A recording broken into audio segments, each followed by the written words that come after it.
What's the most significant barrier that stands between a business founder and their exit? What's the biggest hurdle that stops a business from growing? And what's the number one frustration for MDs, CEOs and business owners? Do you know, often the answer to those three questions can be summed up by one simple phrase. They're light on leadership. When I say light on leadership, I don't mean that there's an absence of people in the business with the word director or head of or manager in their job title. I mean they're light on leadership, strength and depth of leadership.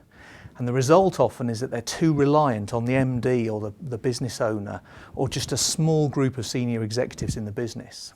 I've been studying world-class teams and world-class leaders for a long time now.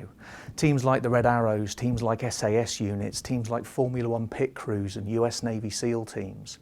So here are three nuggets of world-class leadership that I've picked up from them. Nugget one, world-class leadership has real depth.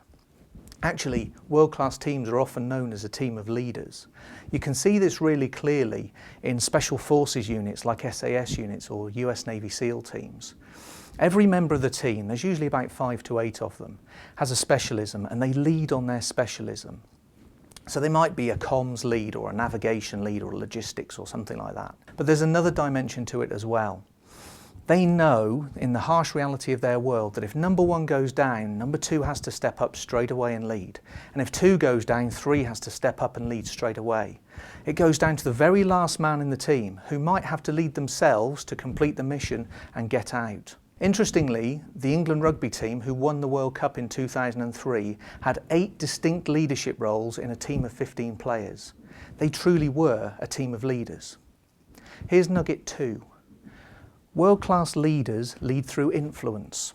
Not through direction, not through instruction, but through influence. They know that leaders don't dictate leadership, followers do. If you want to understand, if you want to identify the real leaders in your business, don't look at the job titles, don't look at the pay grades or where people park outside the front door. That's not what will tell you. Look for those who have the greatest influence, those who people are choosing to follow.